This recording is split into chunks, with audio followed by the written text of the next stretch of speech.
அஜித் விஜய்க்கு ஆதரவாக பேசியிருக்காரு அப்படின்னு நிறைய தாவேக தொண்டர்கள் கொண்டாடுறாங்க. இது பற்றி உங்களுடைய பார்வை? அதாவது அஜித் அவர்கள் பேசின முழுசா பார்த்தாங்கன்னா அவர் கொண்டாடுவாங்களா இல்லை அவரை என்ன சொல்லுவாங்க? அஜித் விஜய் ஆதரிச்சாரா? தாவேக தொண்டர்கள் அஜித்தை கொண்டாடுறாங்களே, கூட்டம் தானே அது. அவர்களுக்கு அந்த அளவு முதிர்ச்சி இருந்துச்சுன்னா இந்த மாதிரியான விஷயங்கள் கூட நடக்காது. அவங்கள்ட்ட எப்படி சொல்ல வரீங்க? அவர் முழுசா அவர் அடுத்த வரி சொல்றாரு அஜித் சார். அவர் என்ன சொல்லியிருக்காருன்னா, கூட்டம் கூட்டி காட்டுறத போய் ஒரு பெருமையா நினைக்கக்கூடிய ஒரு சமூகம், ஒரு மனநிலை அப்படிங்கிறது தவறானதுங்கிறத சொல்றாரு அப்படின்னு விஜய சொல்றாரா? விஜயோடைய ரசிகர்கள் சொல்றாரு. நீங்க சொல்றத பார்த்தா அஜித் விஜய இன்டைரக்டா அட்டாக் பண்ணியிருக்காருங்கிற மாதிரி இருக்கு. நான் அப்படிதான் நீங்க சொல்றத வச்சு நான் புரிஞ்சுக்கிறேன். 100% அஜித் கிட்ட இருக்கிறது தான் தலைமைத்துவம், தலைமை பண்பு. அப்ப விஜய் கிட்ட இருக்கிறது தலைமைத்துவம், தலைமை பண்பு இல்லையாங்கிற கேள்வி இல்ல. நிச்சயமா அது தலைமை பண்பு கிடையாதுங்க. விஜய் அவர்கள்ட்ட இருக்கிறது தலைமை பண்பே கிடையாது. அப்ப அஜித் கிட்ட இருக்கிறது மாநாடு, இந்த மாதிரி ரோட் ஷோ, இந்த மாதிரி விஷயங்கள்லாம் இவர் பண்ணணும்னு அவசியமே இல்லை. 41 பேர் இறந்துருக்காங்க. அவங்களுக்கு இரங்கல் ஒரு துக்க நிகழ்ச்சிக்கு 5 ஸ்டார் ஹோட்டல், ஸ்டார் ஹோட்டலில் தான் நடத்தணுமாங்கிற விமர்சனம்னா விஜய் மீது வைக்கப்பட்டது. யார் வீட்டில் என்ன துக்கம் நடந்தாலும் அந்த வீட்டுக்கு தான் நம்ம போவோமே தவிர அவங்க உள்ளவங்களை இங்கே வாங்கன்னு சொல்லி எப்படிப்பட்ட உலக பணக்காரர்களாக இருந்தாலும் அது முறை கிடையாது. எங்க தலைவன் அப்படிங்கிறவங்க யாருங்க? தன்னை பற்றி சிந்திக்காமல் தன்னை சார்ந்த மக்களை பற்றி சிந்திப்பவன் தாங்க தலைவன். ஆனா விஜய் தன்னை பத்தி மட்டும் தான் சிந்திக்கிறாரா? இதை சினிமாவா பாருங்கிறாங்க. நான் என்ன கேள்வி கேட்கிறேன், இன்னைக்கு சினிமாவாக பார்த்தால் எப்படி நீங்க விஜய் அவர்களே எடுத்தோடனே தலைவரா பார்ப்பீங்க? என்னுடைய கேள்வி அதுதான். சரி, சினிமாவா பாக்குறீங்கன்னா திடீர்னு ஒருத்தரை எப்படி நீங்க அரசியல் தலைவரா பார்ப்பீங்க? அப்படின்னா விஜய் அரசியல் எல்கேஜி அப்படியா? எல்கேஜி கூட ஆனவன கூட கத்துக்கலையா விஜய்? இன்னும் ப்ரீ கேஜின்னே சொல்லுவேன். ஓ, இன்னும் வரலையே எடுக்கலையா?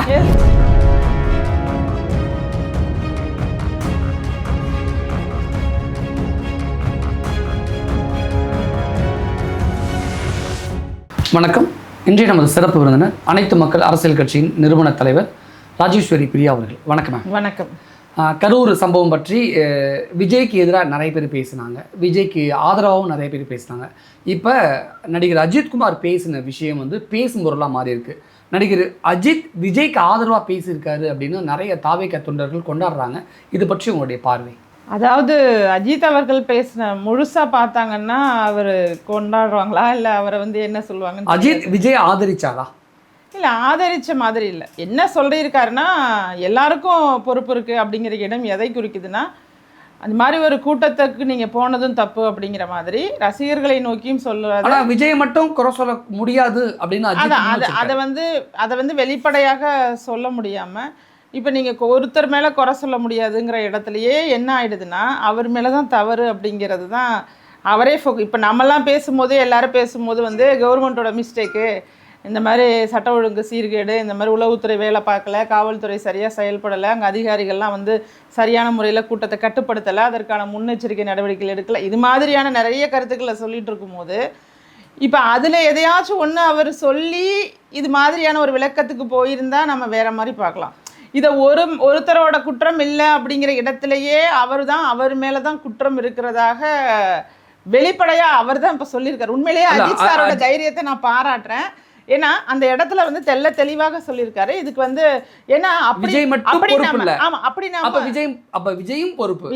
பொறுப்பு, அதாவது அதுக்கு விஜய் மட்டும்தான் பொறுப்பு அப்படிங்கிறத தான் அவர் சொல்ல வர்றாரு. அதாவது மீனிங் அதுதான்.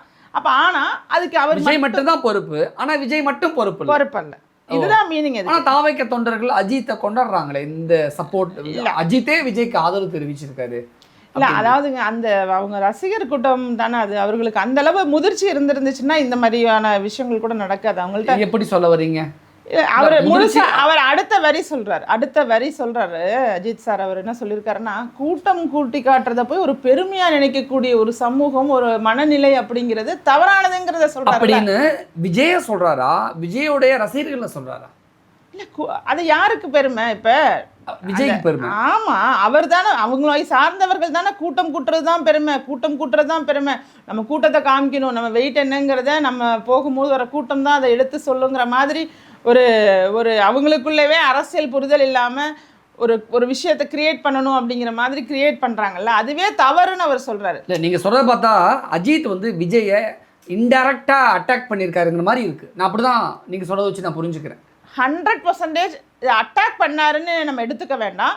அவர் உள்ளத்தில் இருந்து உண்மையை பேசியிருக்காருன்னு தான் நம்ம எடுத்துக்கணும். இதில் அட்டாக் பண்ணுறதுக்கெலாம் யாருக்குமே மனம் இல்லைங்க. இப்போ யாராக இருந்தாலும் அவரை போய் அட்டாக் பண்ணணுங்கிற இடமே இல்லை. இந்த சம்பவம் நடந்திருக்கக்கூடாது, 41 உயிர் போயிருக்கு, அதில் 10 குழந்தைங்க இறந்துருக்காங்க அப்படிங்கிற இடம் இருக்குது பாருங்கள். அந்த இடத்தை யாராலுமே ஏற்றுக்கொள்ள முடியல. அந்த கஷ்டமும் அந்த வேதனையிலையும் கருத்துக்களை சொல்கிறாங்களே தவிர இதில் அட்டாக் பண்ணணுங்கிறத வந்து நம்ம சொல்கிறது அது நல்லா இருக்காது. அட்டாக்கிங் அப்படிங்கிற வார்த்தை வந்து அது வேறு விஷயத்துக்கு நம்ம சொல்லலாம். அதாவது ஒரு துக்க சம்பவம் நடந்துட்டுன்னா அந்த விஷயத்தில் போய் நம்ம இதில் போய் அவர் அட்டாக் பண்ணணும்னு யாருமே நினைக்க மாட்டாங்க.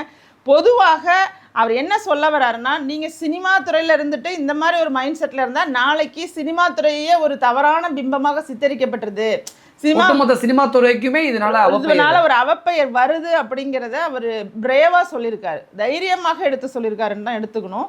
இதில் அவர் நேரடியாக இன்னும் பேசணும் அப்படின்னு சொன்னால் அவரும் ஃபீல்டில் இருக்காரு, அதனால வெளிப்படையாக பேசுறது அவரால் முடியாத. கூட்டத்தை கூட்டுவதை கலைக்க வேண்டும், இதை ஆதரிக்க கூடாதுங்கிறார்ல, விஜய சொல்றாரா பொதுமக்களுக்கான அட்வைஸ்? ஆகுது இது வந்து இது நீங்கள் வந்து விஜய் அவர்கள் தான் எடுத்துக்கணும்.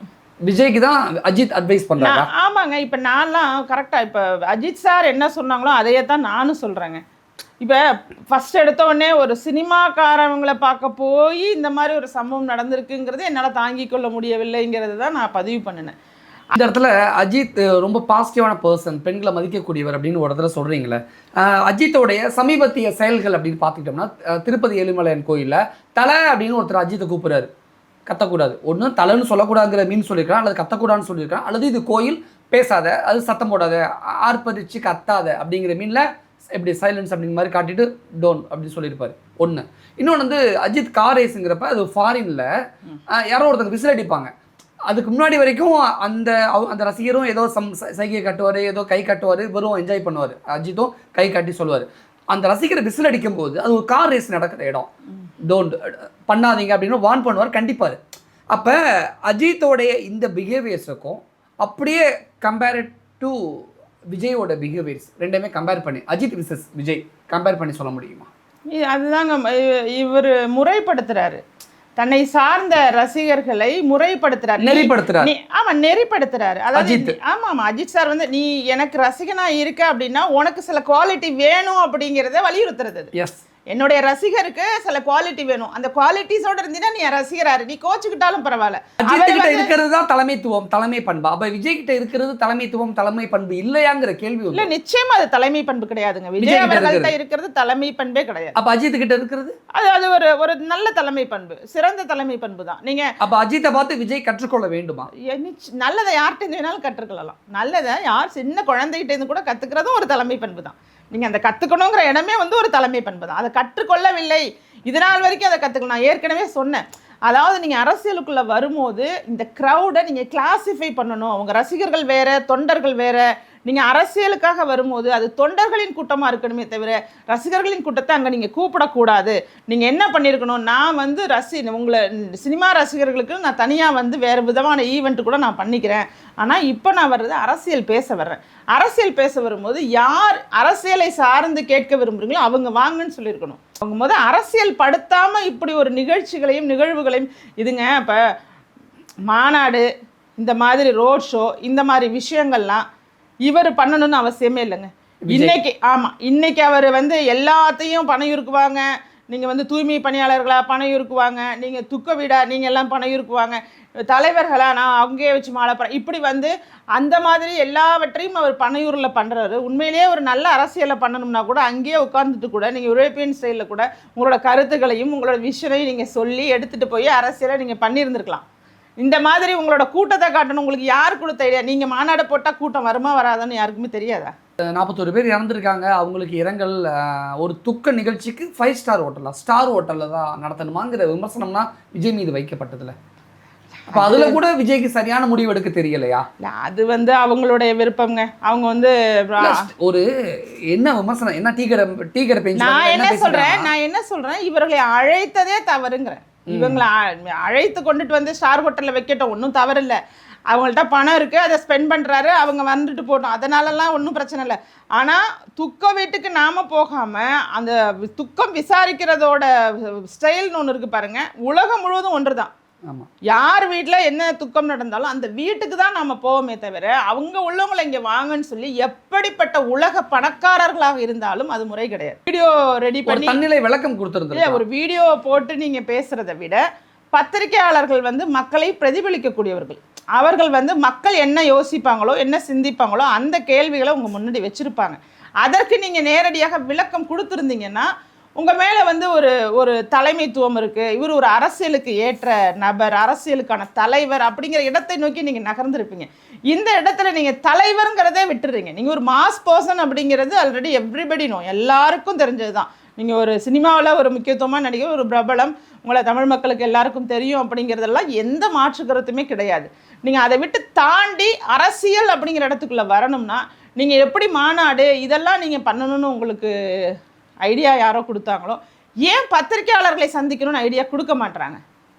ஒரே ஒரு முறை சந்திக்க வேண்டாம்னு ஐடியா கொடுக்குறாங்களா? ஆமா ஆமா, பத்திரிகையாளரை சந்திக்க வேண்டாம்னு தான் ஐடியா. ஜான் நாராயணசாமி சொல்றீங்களா, ஆதவ் அர்ஜுனாவை சொல்றீங்களா, புஷியானந்த சொல்றீங்களா? யாராக இருந்தாலும் சரி. இல்ல 3 பேர்ல யாரை குறிப்பிட்டு சொல்றீங்க? இல்லங்க, அவருக்கு ஆலோசனை க்ளோஸா யார் கொடுக்குறாரு? ஜான் நாராயணசாமி, ஆதவ் அர்ஜுனாவா இருக்கலாம். இவர் ஜானாவும் இருக்கலாம், ஆதவாவும் இருக்கலாம். அதை பத்தி இல்லைங்க. யார் கொடுத்தாலுமே பத்திரிகையாளர்களை சந்திக்கும் போது அதோட விளக்கமே வேற மாதிரி இருக்கும். ஏங்க, தலைவன் அப்படிங்கிறவங்க யாருங்க? தன்னை பற்றி சிந்திக்காமல் தன்னை சார்ந்த மக்களை பற்றி சிந்திப்பவன் தாங்க தலைவன். ஆனா விஜய் தன்னை பத்தி மட்டும் தான் சிந்திக்கிறாரா? ஆமா, தனக்கான பாதுகாப்பு, தனக்கான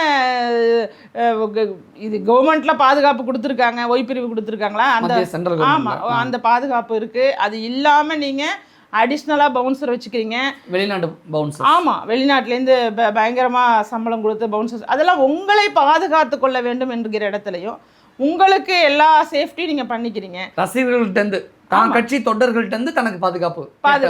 ஆமாம், பாதுகாப்பு. அந்த இது வரைக்கும் அடிச்சாங்கல்ல, கிரிஸ் வரைக்கும் அடிச்சாங்கல்ல, கம்பியில். ஆமாம், கம்பியில். அப்போ அந்த அளவுக்கு உங்களை பாதுகாத்து கொள்ள வேண்டும் என்கிற இடத்துல இருக்கும்போது அதே பாதுகாப்பை மக்களுக்கு உறுதி செய்தார்களாங்கிற ஒரு கேள்வியும் இருக்கணுங்கிற. கூட்டத்தை நம்பி நீங்கள் வந்து நான் அரசியலில் பெரிய ஆளுங்கிற இடத்த நோக்கி நீங்கள் நகராதீங்க. அது உங்களுக்கு ஆல்ரெடி இருக்கிறது. எனக்கு ஏற்கனவே இருக்கிறத போயிட்டு நான் மறுபடியும் இது பண்ணுறதை விட உங்களுக்கு என்ன இல்லை அப்படின்னா அரசியலில் உங்களுடைய கொள்கை, கோட்பாடு, தலைமை பண்பு, அரசியல் பழைய வரலாறுகள் அல்லது எதிர்கால திட்டம், எதிர்காலத்தில் நான் இந்த மண்ணுக்காகவும் மக்களுக்காகவும் என்னென்ன திட்டங்களை வச்சுருக்கேன், இங்கே என்ன குறைகள் இருக்குது, எந்தெந்த துறை பாழாக போயிருக்கு, எந்தெந்த துறையை சரி செய்யணும், லஞ்ச ஊழலை எப்படி ஒழிக்கணும், பெண்களுக்கு எப்படி முறையான பாதுகாப்பு கொடுக்க முடியும், அதற்கான திட்டம் என்ன. இன்றைக்கி மழை பெஞ்சா இன்னைக்கு ஒரு மணி நேரத்தில் மழை பெஞ்சதுன்னா இங்கே வெளியிலே போக முடியாத ஒரு சூழ்நிலை, வீட்டை விட்டு வெளில வர முடியல. பல விளிம்பு நிலை மக்கள் வந்து வீட்டுக்குள்ளேயே தண்ணி இருக்கிற மாதிரி வாழ்ந்துட்டு இருக்காங்க. அப்போ ஒரு தனி மனிதர் கூட இயற்கையான அந்த மழை போன்றவற்றெல்லாம் பாதிக்கக்கூடாது. அதுக்கு உங்கள்கிட்ட என்ன திட்டம் இருக்குது? நீங்கள் என்ன மாதிரியான திட்டங்களை வச்சுருக்கீங்க? அமெரிக்காவை பார்த்து செய்ய போகிறீங்களா, கனடாவை பார்த்து செய்ய போகிறீங்களா? நீங்கள் ஏதாவது நமக்கு முன்னாடி உள்ள மேலை நாடுகள்கிட்டேருந்து என்ன திட்டங்களை வச்சுருக்கீங்க? இது மாதிரி எல்லாம் நீங்கள் ஒரு அரசியலை பண்ணுங்கன்னு சொல்கிறேன். இப்போ எப்போ பார்த்தாலும் நம்ம வந்து எங்களுக்கு எதிர்க்கிறதுனால ஒன்றும் இல்லைங்க. நீங்கள் மக்களை காப்பாற்றுறோன்னு துடிச்சிட்டு இருக்க எங்களுக்கு நாங்களாம் பேசணும், அன்றைக்கி எதிர்க்கிறோம். நீங்கள் இன்றைக்கி 41 பேர் உயிர் போயிட்டு இன்றைக்கி நான்லாம் சொன்னதில் என்ன தவறு இருக்குது? அரசியல் நீண்ட நெடுந்தூர பயணம், அதில் அனுபவம் தேவை, அந்த அனுபவத்தோடு இன்னும் வரல அவர் அப்படின்னு தானே சொன்னேன். அதுதான் அதோட ரிஃப்ளெக்ஷன் தானே அந்த சம்பவம். அதுதான் இன்னும் நாங்கள் சொல்கிறோம், இதெல்லாம் பண்ணுங்கன்னு சொல்கிறோம். அப்படி சொன்னாலுமே இந்த ரசிகர்கள் ஆபாசமாக பதிவிடுறது, ஆபாச வார்த்தைகளை போடுறது, இன்னமும் பெண்கள் குறித்து இந்த விஷயத்துக்கெல்லாம்ங்க உண்மையாக நான் இப்போ எதுக்காக சொல்லலை, அஜித் சார் அவர்களுடைய ரசிகர்களுக்குன்னு பண்பு இருக்குங்க. நீங்கள் என்ன சொன்னாலும் சரி, அவங்க என்னை மறுபடியும் விஜய் அவர்களுடைய ரசிகர்கள் ஒன்றும் இனிமே திட்டுறதுக்கெலாம் ஒன்றும் இல்லை, எல்லாம் திட்டாங்க, எல்லாம் திட்டிகிட்டு இருக்காங்க. அதை பற்றி எனக்கு கவலை இல்லை. அந்த ஒரு மாரலோடு இருக்காங்க, அந்த ஒழுங்கோடு இருக்காங்க. அவங்கள்ட்டேருந்து கருத்துக்கள் தான் வரும். நானே பார்த்துருக்கேன், கருத்துக்கள் தான் வருதே தவிர இந்த மாதிரி ஆபாசமாக பெண்களை பேசுறது இந்த மாதிரிலாம் இல்லை. அப்போவே நம்ம கேட்டகரைஸ் பண்ணிக்கலாம். அப்போ ஒரு கரூர் சம்பவத்தில் பாதிக்கப்பட்டவர்களை விஜய்க்கு அழைச்சி பேசும்பொழுது அதில் ஒரு சகோதரி சொன்ன விஷயம், எனக்கு அபியூஸ்லாம் நடந்துச்சு அந்த கூட்டத்தில் அப்படின்னு பேட்டி கொடுத்ததா சொல்கிறாங்க. இதை பற்றி ஒழுக்கமற்ற, ஒழுங்கற்ற, எந்த விதமான கொள்கை கோட்பாடு எதுவும் இல்லாத ஒரு கூட்டம்ங்க. அந்த கூட்டத்தை ஃபஸ்ட்டு அவர் நெறிப்படுத்தணுங்கிறத தான் நான் மீண்டும் மீண்டும் சொல்கிறேன். நான் எதுக்காக அரசியலுக்கு வந்திருக்கேன், என்ன விஷயத்தை பண்ண போகிறேன் அப்படிங்கிறத முதல்ல நீங்கள் உங்களோட மாவட்டங்களில் உள்ள நிர்வாகிகளை முதல்ல நீங்கள் சந்திச்சிருக்கணும். விஜய்க்கு அதுக்கு டைம் இல்லையோ? ஒருவேளை இல்லை டைம்லாம் இருக்குங்க. அவங்க தான் லாஸ்ட் எலெக்ஷன் கூட கண்டெஸ்ட் பண்ணல. எம்பி எலெக்ஷன் அப்போவே தான் அவங்க அனௌன்ஸ் பண்ணிட்டாங்களே, கட்சி அனௌன்ஸ் பண்ணிட்டாங்களே. அப்போ எம்பி எலெக்ஷன் கண்டெஸ்ட் பண்ணலையே. அந்த டைமெல்லாம் டெஃபினெட்லாம் நீங்கள் யூஸ் பண்ணிக்கலாம். டெஃபினெட்லி இடைத்தேர்தல் கூட வந்துச்சு. ஈரோடு இடைத்தேர்தல் இந்த தேர்தலுமே கண்டெஸ்ட் பண்ணாங்க. நேரடியாக நாங்கள் 2026 தான் களமிறங்குவோம் அப்படின்னாங்களா. அப்போ அந்த ஒரு 1.5 வருஷம் நிச்சயமாங்க அவங்க அரசியலுங்கிற இடத்தை நோக்கி நகரவே இல்லை. தாவேகா அவர் வந்து ஆமாம் அவர் வந்து இப்போ அறிக்கை கொடுக்கறதுலையே வந்து இந்த ஆணவ படுகொலை எதிர்த்து அறிக்கை கொடுக்காதீங்கிறாங்க. இப்போ கரூர் சம்பவத்துக்கு நேரில் போகிறதுக்கு பர்மிஷன் கேட்டுக்கிட்டே நிற்கிறாரு. ஆனால் அதே அஜித்குமார் காவலர்களால் தாக்கப்பட்ட போது உடனடியாக அவங்க வீட்டுக்கு இரவோடு இரவாக அஜித் போனார், விஜய் அவர்கள் நேரடியாக போய் பார்த்துட்டு வந்திருக்காரு. அப்போ அந்த இடத்துல நம்ம யோசிக்கும் போது அவர்கிட்ட வந்து ஒரு கிளாரிட்டி இல்லை. ஒரு ஜனநாயகத்தை எங்கே வேணாலும் யார் வேணாலும் போகலாம். அந்த இடத்துல படுகொலை செய்யப்பட்டது ரஜினிகாந்தாக இருந்தால் கூட என் தலைவர் விஜய் ஆதரவு தெரிவிப்பார்னு தாவேகா ஒரு முக்கியமான நிர்வாகி பேசினார். அதுவும் சர்ச்சையாக இருந்துச்சு. ஆமாங்க, அவங்களுக்குலாம் அந்த பேச்சில் கூட ஒரு லிமிட் இல்லை. ஒரு வன்மத்தோடு பேசக்கூடாதுங்க. வன்மத்தோட இப்போ கள்ளம் கபடம் இல்லாமல் மக்களுக்காக பேசுகிறதுங்கிறது வேறு. நீங்கள் ஒரு வன்மத்தோட இந்த பெயரை குறிப்பிட்டு பேசுகிறதெல்லாம் வந்து தவறானது. ஏன்னா அவங்க ஆரம்ப கட்டத்திலேருந்தே விஜய் அவர்களுக்கு ரஜினி அவர்கள் எதிர்ப்பு பருந்தா அது என்ன அணில் அது என்னமோ அந்த மாதிரி சொல்லி மேடையில் கூட விஜய் அவர்கள் கூட ஏதோ கிண்டல் பண்ணிட்டு ஒரு ரவுண்ட் வந்தார். ஆமாம், பேசிட்டு ஒரு ரவுண்ட் பண்ணிக்கிட்டாரு. அவரை கிண்டல் பண்ணி பேசிட்டதா நினச்சி. இப்போ இந்த ஆட்டிடியூடெல்லாம் தாங்க அந்த தொண்டர்கள் மத்தியில் இருக்குது. ஃபர்ஸ்ட் ஆஃப் ஆல் அவர் மாறினா அந்த கூட்டம் மாறும். அவர்கிட்ட அந்த இன்னும் அந்த சினிமாலேருந்தே வெளியில் வரல. அந்த பாட்டு பாடுறது, டான்ஸ் ஆடுறது, நண்பா நண்பி பேசுகிற விதம், மிஸ்டர் ஹலோ ஆண்டி அங்கிள் இப்படியெல்லாம் அவர் பேசுகிறதெல்லாம் வந்து விஜய் சினிமாவை விட்டே வெளியில் வரல. அதனாலதான் அவருடைய ரசிகர்களும் அது அப்படியே இருக்காங்களா? விஜயோட மனநிலையில தான் அவர் ரசிகர்களும் அப்படியே இருக்காங்க. இதில் என்ன டவுட் இருக்குது? அந்த மனநிலையில தான் அப்படியே இருக்காங்க. இன்றைக்கே சொல்கிறேன், உங்களுக்குன்னு ஒரு கூட்டம் இருக்குது அப்படின்னு சொன்னால் அதை நெறிப்படுத்தி அதை சரியான வழியில் கொண்டுட்டு போனால் அது நம் மக்களுக்கு நல்லது. இல்லை நீங்கள் இப்படி தான் கரண்ட் கம்பத்தில் தொங்குறதும் அங்கே கூட்டமாக இப்படி இது மாதிரி எங்கே பார்த்தாலும் வந்து எப்படி சொல்கிறது, குரங்கு சேட்டைகள் தான் பண்ணிகிட்டு இருக்காங்க. இது எல்லாருமே சொல்கிறாங்க. அவங்க வந்து ஒரு சேட்டை மனிதர்களாக தான் இந்த கூட்டம் இருக்கே தவிர அவங்கள்ட்ட எந்த நெறியும் இல்லை, ஒழுக்கம் இல்லைன்னு சொல்லிட்டு இருக்காங்க. அப்போ இவர்களை வைத்துக்கொண்டு நீங்கள் வந்து எலெக்ஷனே கண்டெஸ்ட் பண்ணுறீங்கன்னா உங்களுடைய கேண்டிடேட்ஸோட ரெக்கார்டு எப்படி இருக்கும்? இன்றைக்கி உங்களுக்கு இதுக்கே எதுவுமே தெரியல. இதுக்கே வந்து இப்போ தான் தொண்டரணி போட போகிறோம், இனிமேல் தான் தொண்டர்களே ஏற்பாடு பண்ண போகிறீங்க. இப்போ தானே தொண்டரணின்னு சொல்லி ஒரு வார்த்தையே வந்திருக்கு. இதுவுமே நான் கொடுத்த பேட்டி. தொண்டர்கள் வேறு ரசிகர்கள் வேறுன்னு சொல்லி தொண்டரை நீங்கள் பிரிங்கன்னு இப்போ நான் சொல்கிற மாதிரி பல பேட்டிகளில் சொல்லிட்டேன். அதுக்கு பிறகு தான் ஒருவேளை ஆனால் தாவேக்காவினர் ரொம்ப கூர்மையாக என்னுடைய பேட்டியை பார்க்குறாங்கங்கிறது எனக்கு தெரியுது. இல்லை, தாவேக்காவினர் பார்க்குறாங்களே தாண்டி விஜயை அவங்க பேட்டி பார்த்துட்டு ராஜேஸ்வரி பிரியா சொல்கிற மாதிரி நம்ம தொண்டரணி அமைச்சர்லாங்கிற முடிவுக்கு வந்திருக்காரோ? இருக்கலாம். நான் மறுபடியும் சொல்கிறேன், நான் அவரை எதிர்க்கணும் அப்படிங்கிறத விட மக்களுக்கானவளாக இருக்கணுங்கிற இடத்துல தான் நான் நிற்கிறேன். என்றைக்குமே அதில் தான் நான் நிற்பேன், எப்பயுமே நிற்பேன். எனக்கு அவர் வந்து ஒரு தனி மனிதர். அவர் இன்னைக்கு வரைக்கும் எனக்கு அரசியல் துறைக்குள்ளே வந்துட்டாருன்னு இன்னும் நானே ஏற்றுக்கல. இது நிறைய பேரோட கொஸ்டின்ஸ் நானே கிளாரிஃபை பண்ணுறேன். எனக்கு பொதுவாக யார் வந்து இன்ஃப்ளூயன்ஸ் நல்ல மக்கள் மத்தியில் ஒரு முன்னணி நட்சத்திரமாக இருக்காங்களோ, நீங்கள் பர்சனல் லைஃப்பில் என்ன வேணாலும் பண்ணிக்கலாம். உங்களோட வீட்டுக்குள்ளே 4 செவத்துக்குள்ளே நீங்கள் எப்படி வேணாலும் இருக்கலாம். அது உங்களுடைய சுதந்திரம். அதை யாராலையும் டிஸ்டர்ப் பண்ண முடியாது. அது உங்கள் உரிமை. நீங்கள் என்ன வேணாலும் பண்ணலாம். ஆனால் உங்களை 4 பேர் பார்க்குற இடத்துல, அது சினிமாவாக இருக்கலாம், அல்லது பொது இடமாக கூட இருக்கலாம், அந்த மாதிரி இடங்கள்லாம் நீங்கள் யாருங்கிறத தெரிய வைக்கும் போது 4 பேருக்கு அது தவறான முன்னுதாரணமாக இருக்கும். குழந்தைங்க சின்ன பசங்களாம் உங்களை பார்த்து சரி அஜித்தே பண்ணுறாரு, விஜயே பண்ணுறாரு, நம்ம பண்ணானே அப்படிங்கிற மாதிரி ஒரு ஒப்பீனியன் வந்து க்ரியேட் ஆகக்கூடாதுங்கிறதுனால தான் நான் வந்து தடுத்தேன். அவங்க என்ன சொல்கிறாங்கன்னா, இதை வந்து சினிமாவாக பாருங்கிறாங்க. நான் என்ன கேள்வி கேட்குறேன், இன்றைக்கி சினிமாவாக பார்த்தால் எப்படி நீங்கள் விஜய் அவர்களே எடுத்தோடனே தலைவராக பார்ப்பீங்க? என்னுடைய கேள்வி அதுதான். சரி, சினிமாவாக பார்க்குறீங்கன்னா திடீர்னு ஒருத்தரை எப்படி நீங்கள் அரசியல் தலைவராக பார்ப்பீங்க? அப்போ சினிமாவிலே நீங்கள் ஒரு பெரிய ஹீரோவாகவும் அவர் ஒரு நமக்கான ஒரு இன்ஸ்பிரேஷனாகவும் அவர் ஒரு ரோல் மாடலாகவும் நீங்கள் பார்த்ததுனால தான் இன்றைக்கி நீங்கள் வந்து அரசியல் கட்சிக்குள்ளெல்லாம் இன்றைக்கி இருக்காங்க. அது உண்மை தானே? அப்போ அதனால் வந்து சினிமாவை நோக்கி நான் யோசிப்பது வந்து முடிஞ்ச அளவுக்கு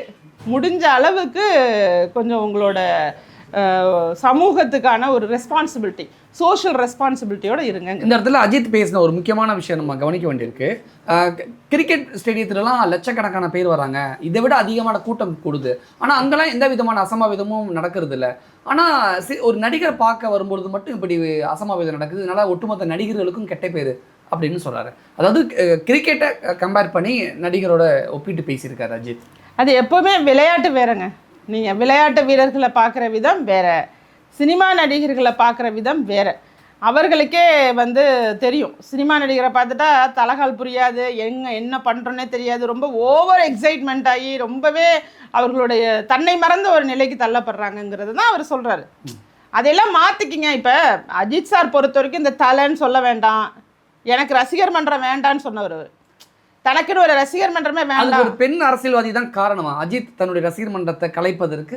தமிழ்நாட்டில் இருக்கக்கூடிய ஒரு தேசிய கட்சியை சேர்ந்த ஒரு பெண் அரசியல்வாதி தான் காரணம். எனக்கு அந்த கதையெல்லாம் தெரியாதுங்க. இன்னொன்று, நீங்கள் பின்னாடி பேசிக்கிறது, அந்த மாதிரி காசிப்பாக பேசிக்கிற விஷயத்தெல்லாம் நம்ம முறையாக பேசுவோம். அஜித் ரசிகர்லாம் எங்கள் கட்சிக்கு தான் ஓட்டு போட போகிறாங்க அப்படின்னு ஒரு முன்னாள் கட்சியோட ஒரு கட்சியோட முன்னாள் தலைவர் சொன்ன பிறகு அடுத்த நாளே அஜித் தன்னோட ரசிகர் மன்றத்தை கலைச்சிட்டாரு அப்படின்னு அறிக்கை வெளியிட்டாரு. இல்லை, அப்படி இருக்குமான்னு எனக்கு தெரியல. ஏன்னா ஒருத்தர் சொல்கிறதுக்காக போய் அவர் ரசிகர் மன்றத்தை கலைக்கணும் அப்படிங்கிற அவசியம் இல்லை. அவர் பொதுவாகவே அவருடைய முதிர்ச்சியை காமிச்சாருங்க.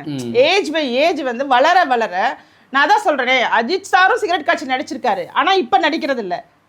அப்போ அவருடைய ஒவ்வொரு தருணத்திலும் அவருடைய முதிர்ச்சி அப்படிங்கிறத வந்து கொண்டுட்டு வந்துட்டே இருக்காரு. அந்த முதிர்ச்சி அப்படிங்கிறது ரசிகர்களை ஒழுங்குபடுத்துவதிலிருந்து, ரசிகர் மன்றம்லாம் நமக்கு எதுக்கு, நம்மளும் ஒரு சாதாரண மனிதர் தானே. அவர் தெளிவாக சொல்வார், நானும் ஒரு சாதாரண மனிதர், என்னுடைய தொழில் இந்த நடிக்கிறது என்னோட தொழில், அவ்வளோதான். இதை நீங்கள் வந்து ஒரு நல்ல ஒரு மனிதராக தான் என்னை பார்க்கணுமே தவிர என்னை வேறு விதமாக நீங்கள் பார்க்கணுங்கிற இடத்துக்கு நான் என்றைக்குமே உங்களை நான் ட்ரெயின் பண்ண மாட்டேங்கிறாரு. அப்போ அவர் நடந்துக்கிறதா இருக்கட்டும், பப்ளிக்கோடு இருக்கக்கூடிய ரிலேஷன்ஷிப் எல்லாமே வித்தியாசமாகவும், தனக்குன்னு ஒரு விஷயம், ஒரு கார் ரேஸ் பண்ணுறது, துப்பாக்கி சுடுறது, இந்த மாதிரி ஒரு டிஃப்ரெண்ட்டாக யங்ஸ்டர்ஸை மோட்டிவேட் பண்ணுற மாதிரி விஷயமா இருக்கட்டும், அதெல்லாம் பண்ணி அவர் ஒரு தனித்துவமான மனிதராக தன்னை இன்றைக்குமே நிலைநிறுத்துறாரு. இந்த தனித்துவம் அப்படிங்கிறதெல்லாம் மிஸ்டர் விஜய் அவர்கள்ட்டையுமே இருக்கலாம், ஆனால் வெளிப்படலையா? அது வெளிப்படுத்தவே இல்லையே. அதுதானே நம்மளால இப்போ குறிப்பிட்டு பேச முடியல. இப்போ நீங்கள் அரசியல் மேடைகளில் பேசினார்ல, அந்த இடத்துல கூட ஒரு ஒரு எதிர்ப்பு அப்படிங்கிறத மட்டுமே பேஸ் பண்ணி பேசாமல் நாட்டோட வளர்ச்சிங்கிறத பற்றி பேசியிருந்தாருன்னு வச்சுங்களேன், அது வேறு மாதிரி இருந்திருக்கும். ஒரு நல்ல திட்டத்தை ஒரு எந்த கட்சியாக இருக்கட்டுங்க, அவங்கள போய் எதிரின்னு சொல்ல முடியுமா? ஒரு திட்டம் சார்ந்து அவங்களோட மக்களுக்கு அவங்க இழைக்கக்கூடிய அநியாயத்தை எடுத்து பேசலாமே தவிர, எனக்கு இவங்க தான் எதிரி, அவங்க தான் எதிரி அப்படின்னு சொல்லி நீங்கள் எந்த கட்சியையும் குறிவைத்து பேசக்கூடாது. அப்படின்னா விஜய் அரசியல் வந்து எல்கேஜி அப்படியா? எல்கேஜி கூட ஆனவனை கூட கற்றுக்கலையா விஜய்? இன்னும் ப்ரீ கேஜின்னே சொல்லுவேன் நான். ஓ, இன்னும் வரலையே எடுக்கலையா? எல்கேஜின்லாம் சொல்ல முடியாது, இப்போ தான் தொடங்கியிருக்காருங்க, நல்லா வரட்டும். ஆனால் நீண்ட பயணம் எதுன்னு சொல்கிறேன். நீங்கள் இன்னைக்கு வரைக்கும் அவர் அரசியலை புரிந்து கொண்டு பேசினாருன்னா ஒரு டங் ஸ்லிப் வரலாம். மண்ணரிப்புங்கிறத மீனரிப்பா என்னமோ சொன்னார் அவர். ஒரு 7 முறை, ஒரு 7 இடத்துல 13 முறையோ 13 முறையே அன்னைக்கு காலையில நடக்கிறதுக்கு அன்னைக்கு காலையில நாமக்கல்ல பேசினார். நாமக்கல்ல என்னென்னமோ சொல்லி தடுமாறுறாரு, பேசுறாரு. சரி விடுங்க, அது ஏதோ நம்ம டயர்டுன்னு எடுத்துக்குவோம், வெதர் ஏதோ. ஆனால் நமக்கு ஒன்று மட்டும் புரியுது, அவருக்கு இந்த பிரச்சனைகள் குறித்த அடிப்படையான புரிதல் இல்லைங்கிறது. ஓகே, அவர் இன் டீட்டெயிலாக புரியணும், ஃபுல்லாக தெரியணுங்கிறது கூட அவசியம் இல்லை. பேசிக் தெரிஞ்சிருந்துச்சுன்னா இந்த வார்த்தைகளில் வந்து தவறு வராது. அவர் நாமக்கலையே சரியாக ப்ரொனன்ஷியேட் பண்ணல. ஓகே, நாமக்கல்ங்கிற ஊர் பேரே அவரால் வந்து சரியான முறையில் உச்சரிக்க முடியல. நிறைய பயிற்சி தேவைப்படுதுங்க. இது வந்து ஒரு மாதிரியான, இது ஒன்றும் சாதாரண விஷயம் இல்லை. நான் நாட்டை ஆளணும் அப்படின்னு நினைக்கிறதுக்கு எல்லாருக்கும் உரிமை இருக்குது, உங்களுக்கும் இருக்குது, எனக்கும் இருக்குது. ஆனால் அதற்காக ஒவ்வொருத்தரும் எப்படி நம்ம தயார்படுத்திக்கிறோங்கிற இடம் இருக்குல்ல, அது தயார்படுத்திக்கிற இடத்தை வந்து நம்ம பார்க்கணும். நான் பிரபலமாக இருப்பதனால் மட்டுமே நான் ஒரு தலைவனாக முடியும் அப்படிங்கிற இடம் இனிமேல் எடுபடாது. தலைவன் அப்படிங்கிறது வேற. இன்னைக்கு களத்தில் அல்லாடி கஷ்டப்பட்டு 40-50 வருஷமாக களத்தில் நின்று அந்த ஊர் மக தெருவில் ஒரு குடும்பம் விடாமல் தெரியுங்க. நீங்கள் நினைக்கிறதுன்னு அரசியலில் சும்மா நினைக்கிறீங்களா? ஒவ்வொரு அரசியல்வாதிக்கும் இந்த தெருவில் யார் யார் இருக்காங்க, இதில் எத்தனை அதிமுக குடும்பம், எத்தனை திமுக குடும்பம் இருக்குது, யார் யார் இந்த கட்சியில் இருக்காங்க, யார் யார் நமக்கு எல்லாம் லிஸ்ட் பண்ணி அப்படியே ஃபிங்கர் டிப்பில் சொல்லிவிடுவாங்க. அந்த மண்ணை பார்த்துட்டு இது என்ன மண், இங்கே என்ன நடக்குதுங்கிற முழு விவரங்களையும் சொல்லக்கூடியவர்கள் தாங்க அரசியல்வாதி. இந்த விவரங்கள் எதுவுமே தாவேக்காவுக்கோ விஜய்க்கோ தெரியாதுங்கிறது தான் அவங்களுடைய வாதம். அவர்களுடைய கட்சியை சார்ந்தவர்களுக்கும் தெரியாது. ஓ, தாவேக்கா கட்சி நிர்வாகிகளுக்கே தெரியாது. அப்புறம் எப்படி விஜய்? அவங்களுக்கு வந்து அந்த படத்துக்கு கரெக்டாக போயிடணும், பாலாபிஷேகம் பண்ணணும், கட் அவுட் வைக்கணும், நம்ம தலைவரை நேசிக்கணும். ஒரு தனி மனிதரை நேசிக்கிறது மட்டுமே நம்மளை வந்து எல்லாமாவும் மாத்துமா? இப்படிப்பட்ட மனநிலையிலிருந்து அரசியலுக்கு வந்து போட்டியிட்டு ஒருவேளை வெற்றி பெற்று விட்டால் அந்த தொகுதி மக்களோட நிலைமை மிக மோசமான நிலைமை தாங்க இருக்கும். மிக மோசமான நிலையாக இருக்கும். மக்கள் தான் புரிஞ்சுக்கணும். அதாவது உங்களுடைய பிரச்சனைகளை என்னென்னு புரிஞ்சுக்கிறதுக்கே உங்களுக்கு 5 வருஷம் முடிஞ்சிடும். அதுக்கு தீர்வு அப்புறம் நீங்கள் என்ன சொல்ல வரீங்க, உங்களுக்கு என்னதான் பிரச்சனைங்கிறதுக்கு அதை நீங்கள் கொண்டுட்டு போய் அவர்கிட்ட கொண்டு போய் நேரடியாக சேர்க்கறதுக்குள்ளே அதற்குள்ளே உள்ள படிநிலைகளை தாண்டி நீங்கள் நேரில் காதில் கொண்டு போய் போடுறதுக்கே 5 வருஷம் ஆகிடும். அதனால் மக்கள் தான் புரிஞ்சுக்கணும். மக்கள் எப்போவுமே வந்து தெளிவான மக்கள் தான் தமிழகத்தை பொறுத்த வரைக்கும். இதில் வந்து சென்டிமெண்டலாக நீங்கள் வந்து ஓட்டு போடுறத பார்க்காம தமிழ்நாட்டுடைய வளர்ச்சி, உங்கள் குழந்தைங்க, உங்கள் எதிர்கால சந்ததியினரோட வளர்ச்சி, அதை நோக்கி நாம் போகணும்னு நினைக்கணும். அந்த வளர்ச்சியை ஒரு சினிமா போல ஒரு சினிமாக்காரரால் கொடுக்க முடியும் அப்படிங்கிற எண்ணத்தை நீங்கள் மாற்றணும். ஏன்னா அந்த கரூர் சம்பவத்திலேயே நான் நேரில் போகும்போது சினிமாவிலலாம் நிறைய பேரை காப்பாற்றுறாருங்க, நான் கூட வண்டியிலேருந்து குதிச்சு அவர் நிறைய பேரை காப்பாற்றிடுவார்னு நினச்சேன் அப்படின்னு ஒரு இன்னோசென்ட்டாக ஒரு அம்மா சொன்னாங்க பாருங்கள். எனக்கு அப்போ தான் தெரிஞ்சது நீங்கள்லாம் யாருன்னு. இவ்வளவு ஒரு ஒன்றுமே தெரியாத ஒரு மனநிலையில் இருக்கக்கூடிய ஒரு அப்ராணியான அப்பாவியான ஒரு கூட்டமாக இருக்காங்களே நினச்சி வேதனை தான் அடைகிறோம் நம்ம. அதனால் வந்து யாரையும் திட்டி எதுவும் பிரயோஜனம் கிடையாது. அதனால் அவர்கள் மாதிரியான ஆட்கள் தான் இன்றைக்கி நீங்கள் தான் இந்த மாதிரி புதிய நபருக்கு நீங்கள் வந்து வாக்களிக்கணும், இவர் வந்துட்டா இப்படி பண்ணிவிடுவார் அப்படி பண்ணான்னு பேசுகிறதெல்லாம் பேச்சுறவில் பேசாதீங்க. முதல்ல புரிஞ்சுக்குங்க, துறை வாரியாக அவரால் என்ன பேச முடியுது, என்ன தகுதி இருக்குது. ஏன்னா நீங்கள் யங்ஸ்டர்ஸ் படிச்சிருக்கீங்க, உங்களால் ஒரு சப்ஜெக்ட் போய்ட்டு நீங்கள் படிக்காமல் போய் எழுதி பாஸ் பண்ண முடியுமா? நீங்கள் படித்தாதான் பாஸ் பண்ண முடியும். அப்போ அரசியல் மட்டும் எப்படி எதுவுமே எந்த தகுதியுமே இல்லாமல் டக்குன்னு போயிட்டு அதில் இருந்து அவங்களால வந்து நல்லது செஞ்சிட முடியுமா? கொஞ்சமாச்சும் யோசிக்கணும். அந்த படிப்பு அப்படிங்கிறது வித்தியாசப்படும். இப்போ கர்ம வீரர் காமராஜர் அவர்கள் அப்படிங்கிற இடத்துல வேற அவருடைய அனுபவம், அவர் இருந்த மக்களோட இருந்த பாண்ட் இருக்குது பாருங்க, அந்த பிணைப்பு அது வேற. எம்ஜிஆர் அவர்கள் அப்படிங்கிறது வேற. அவர் திரைத்துறையிலேருந்து வந்தாலும் அவர் மக்களுக்காக எவ்வளவு செயல்பட்டாருங்கிற விஷயம் நிறைய இருக்குது. அவர் ஒன்றும் உடனடியாக வந்த ஒரு இன்ஸ்டன்ட் அரசியல்வாதி கிடையாது. இப்போ இது எல்லாவற்றையுமே புரிஞ்சுக்கிட்டு இந்த மக்களும் புரிஞ்சுக்கணும், இவரும் புரிஞ்சுக்கணும், இவரும் வரட்டும். ஆனால் இது நெடுந்தூர பயணம். தன்னை தயார்படுத்தி கொண்டு வந்தால் அந்த கூட்டத்தை முதல்ல நெறிப்படுத்துங்க. அந்த கூட்டத்திற்கான அறிவுரைகளையும் நன்னெறிகளையும் சொல்லிக் கொடுங்க. அந்த இப்படி தான் இருப்பாங்கப்பா டிசிப்ளைனா அப்படிங்கிற மாதிரி ஒரு எண்ணத்தை உருவாக்குங்க. எந்திரிக்க கூட இல்லைங்க, அந்த அளவுக்கு இங்கே போலீஸே இந்த மாதிரி கூட்டமே பார்த்தது இல்லைன்ட்டாங்க. ஏன்னா நான் என்னுடைய நிர்வாகிகள்கிட்ட படித்து சொன்னது அதுதான். நம்ம ஒரு கூட்டம் நடத்துறது பெரிதில்லை, அங்கே உள்ள மக்களுக்கு தண்ணீர் கொடுக்குறீங்களா, தண்ணீர் கொடுத்துக்கிட்டே இருங்க. அந்த கூட்டத்தை நம்ம எப்படி பார்த்துக்குறோம், அவங்க எப்படி இருக்கணும் அப்படி அங்கே எல்லாருமே நிர்வாகிகளாக இருக்கும்போது பொறுப்போடு இருந்தாங்கங்க. பாதிக்கு பாதி பேர் நிர்வாகிகள் கூட. ரொம்பவே அருமையாக இருந்துச்சு. அப்போ நம்மளால் என்ன பண்ண முடியும்னா மக்களை நெறிப்படுத்த முடியும். இன்றைக்கி 1000 பேர் உள்ள இடத்துல 50,000 பேர் வச்சு கூட்டம் போட்டாலும் அந்த கூட்டம் எங்கள் கட்சியின் சார்பாக போடப்பட்டால் அதுக்குன்னு ஒரு நெறி இருக்கும். அது யாராலன்னா அதுக்கு முக்கிய காரணம் நானாக இருப்பேன். ஏன்னா 50,000 பேர் போடும்போது அதற்கான டீமில் ஒரு 500 பேரை உருவாக்குவேன். 500 பேரை உருவாக்கி தான் ஒவ்வொருத்தருக்கு கீழேயும் ஒவ்வொரு கூட்டத்தை நீ தான் பார்த்துக்கணும்னு சொல்லி அவங்கவுங்க ஒப்படைப்பில் ஒப்படைச்சு அவங்களை அமைதிப்படுத்துறதுக்கும் அவங்களுக்கு தேவையானவற்றை செய்வதற்கும் எல்லாவற்றுக்குமே நம்ம அப்படி தான் பண்ண முடியும். அரசியல் ரொம்ப கஷ்டங்க.